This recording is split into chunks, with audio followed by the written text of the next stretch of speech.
저는 지금 이제 뭐 아까 우리 패널 분들께서 이제 저 명태균 씨의 이야기는 네. 자신의 방어용이다. 나 네. 건들지 마라. 나 거의 폭탄이다. 이렇게 얘기를 하는데 저는 약간 절반은 광고 같거든요.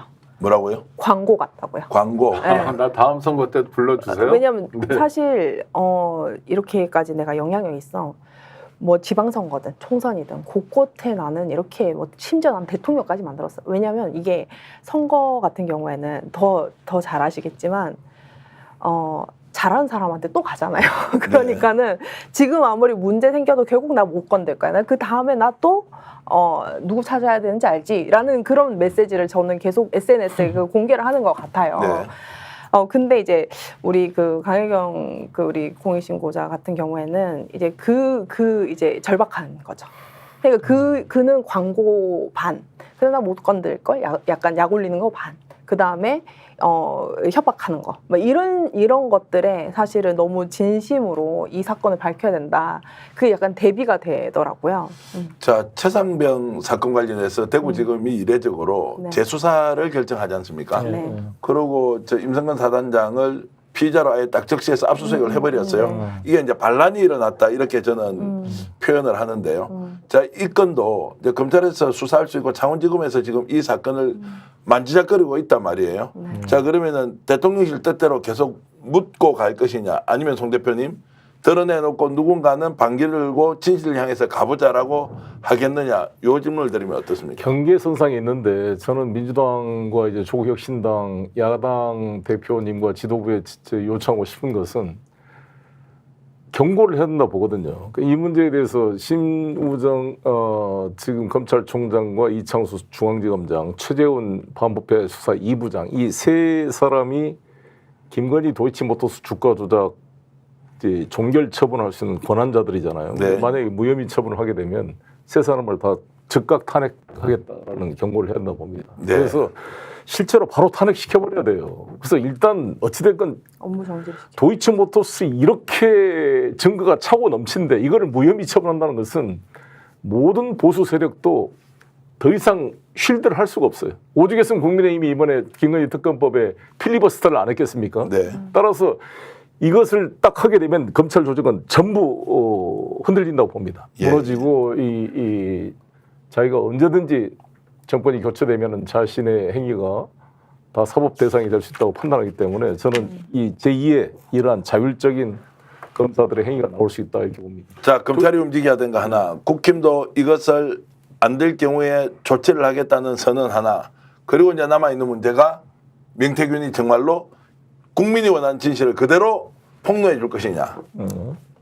어떻게 난 명태균 씨의 운명은 명태균 씨가 정한다고 봐요. 네. 그 정말 홍보용인지 뭔지 방어용인지 섞여 있는지 모르겠지만 명태균 씨가 어떻게 행동하고 말한 언행에 따라서 국민들이 볼 때 이 사람이 정말 협작군 브로커가 되느냐 아니면 아주 중요한 살아있는 권력의 뇌관을 터트리는 양심적 제보자가 되느냐 내부 비리 고발자가 되느냐의 기로에 서 있다고 네. 봐요. 근데 이런 순간에 사실은 어떻게 선택하느냐에 따라서 자기 운명이 당장은 뭐 구속을 면하는 것 같지만 명태균 씨가 만약에 구체적인 범죄에 가담했다면 지금 구속을 면하는 거지 2달 있다가 3달 있다가도 면할 수 있는 건 아니거든요. 국민은 계속 바뀌고 있기 때문입니다. 그런데 국민의 편에 서서 정말로 제대로 있었던 그대로의 사실을 국민들께 말씀드리고 참여하는 태도를 보이면 어떻습니까?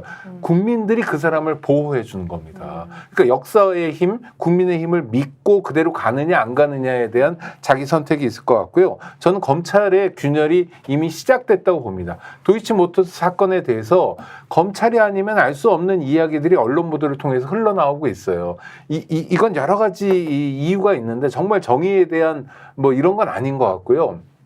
만약에 지금 상태로 계속 가면 그래서 윤석열 정권이 뭐 임기를 다 마치고 꼬꾸라지든 중간에 어떻게 되든 간에 굉장히 강력한 국민적 요구를 통해서 검찰 개혁의 바람이 불 겁니다. 그건 뭐냐면 우리가 계속 반복적으로 얘기하는 것처럼 수사와 기소를 엄격하게 분리하는 검찰청의 해체를 의미할 텐데요.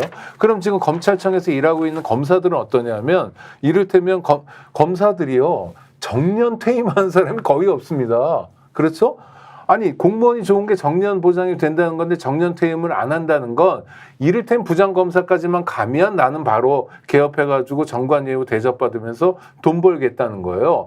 그것 때문에 현직에서 고생하는 사람들이 많은데 이 사람들이 자기의 이익을 건드린다고 생각하는 것 같아요. 그래서 조금씩 카드를 만지작거리고 있고 야당에도 그렇고 여당에도 그렇고 대통령실에도 메시지를 보내는 것처럼 여겨집니다. 여기 일단 10월 16일 보궐선거 끝나고 나면은 한동훈 대표와 윤석열 대통령의 독대가 예정돼 있다는 거 아닙니까? 근데 아까 우리 오 소장이 말씀처럼 한동훈이란 분이 그냥 립 서비스로 그때그때 그냥 얄팍하게 한마디 선거용으로 한번 해놓고 나서 진정으로 결과와 성과를 내지 못하고 그냥 쇼만 하다가 신용내다가 그냥 머리 숙이고 꼬리 내리고 내려온 것이 된다면 정치적 사망이거든요. 그러니까 여기서 만약에 자기가 말한 대로 명태균에 대한 수사, 협작군 이렇게 브로커라고 표현했는데 그러면 독대해서 대통령 만나서 수사하십시오라고 분명히 이야기를 하고 의사 전달을 해서 약속과 성과를 받아와야 정치인으로서 이 한동훈의 존재가 입증이 되는 거지.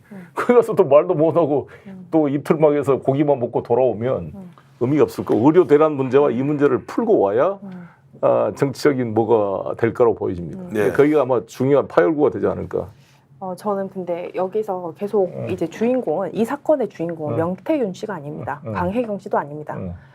윤석열 대통령실 그리고 공무원들, 공직자들, 고위공직자들이 주인공이에요. 네. 왜냐하면은 이 사람들의 입이 자꾸 이렇게 마이크가 가니까 이 사람들이 마치 주인공처럼 저 사람들이 좌우지를 하는 것 같지만 실질적으로 협작권 맞죠. 협작권 맞지만 그 사람이 범죄를 저지른 거는 어떻게 보면 도구로서 사용됐고 결국 그거는 고위공직자들이 공천 개입을 하고 여러 가지 이 도구를 해서 실질적인 범죄를 저지른 거는 고위공직자들입니다. 네. 이것을 사실 호도를 하면 안 될 것 같아요. 그리고 제가 지금 방송에서 정면에 이 그 모니터 이제 네. 화면이 있는데 정면으로 이제 오랜만에 한동훈 그 당대표를 봤지 않습니까? 네. 제가 굉장히 좀 얼굴만 봐도 약간 실소가 좀 나오는데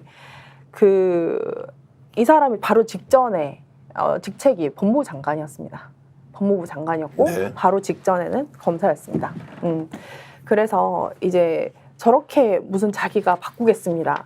자기 총선 나온 거 아니잖아요. 자기가 후보로 나온 거 아니잖아요. 대통령 후보로서 무슨 문구를 얘기를 하는 것도 아닌데 이미 수사는 벌써 시작됐어야 됐고 다른 정권 같았으면 벌써 이 지금 등장하는 사람들의 대다수는 벌써 이제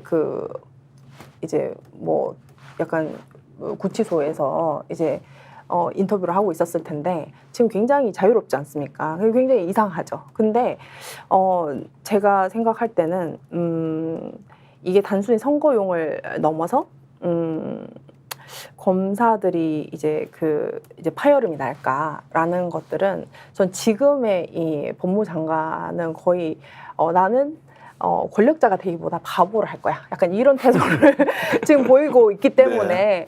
완전 약간 저런 사람이 법무부 장관이라고 하는 정도의 상황이지 않습니까? 네. 그래서 제가 봤을 때는 더 이상 이제 검찰이 뭘 해주리라 생각하지 말고 정치가 어떻게 해야지 바로 서는지를 196석이 좀 보여줬으면 좋겠어요.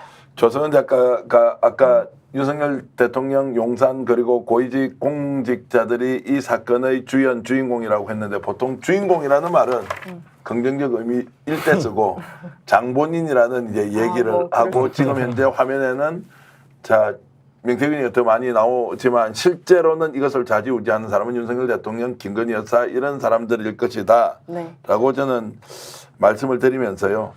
결국 어떤 식으로든 진실은 드러난다. 지금 명태균 대표가 이 방송 보고 있다고 저는 확신하고 있습니다. 저하고도 교류를 하고 있는 것이고 공개적으로 말씀드리면 길이 없는 것은 아니다. 더 큰 일이 터지기 전에 아까 오창희 국장께서 말씀하신 대로 국민 앞에서 참여하고 반성하고 있었던 일 그대로 드러내놓고 혹시라도 책임질 일 있으면 책임을 져서 정말로 나라를 위한 마지막 결단을 내릴 순간이 온다고 봅니다. 저는 지금 검찰 수사를 이쪽 저쪽에서 파악하고 있지 않습니까? 자, 대통령실이 이 사람을 막아주고 있겠죠. 더 큰 걸 터질지도 모르니까. 그런데 본인이 넘어서지 못하는 벽들이 지금 취재 과정에서 확인되고 있습니다. 그건 바로 M입니다. M. M입니다. 여러분 상상하십시오. 이 말은 본인도 요즘 뭐 이렇게 비유적으로 표현을 많이 하던데 M 터진다 곧. 그러면 아예 개전 또는 상황을 반전시킬 수 있는 것은 아무것도 없다. 명태균 대표님.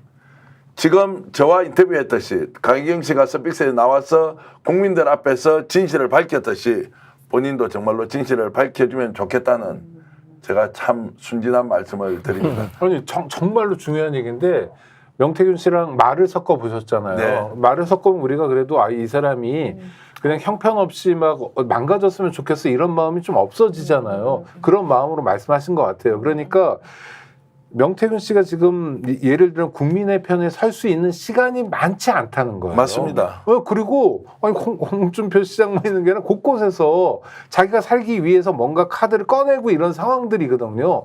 그러니까 아주 그 복잡한 전쟁 싸움이 진행되고 있는 상황이에요. 이거 명심했으면 좋겠습니다. 예. 당신에게 시간은 많지 않다. 자, 이 M자가 명태균이었는데 제가 오늘 비유적으로 표현한 M자는 그 명태균의 이니셜 M자가 아니라는 말씀 여러분 드리겠습니다. 취재하면서 짐작이 갑니다 지금. 계속 나오고 있기 때문에 이거 덥석 잡으면 어떤 경우에도 본인이 폭로 못하고 잡혀갈지 모른다고 저는 생각을 합니다. 스픽스가 말하는 언론입니다. 대세는 유튜브, 그중에서 스픽스. 좋아요, 댓글, 구독, 알림 설정. 여러분이 저희를 사랑해 주시고 우리가 여러분을 사랑하는 4가지 방법입니다.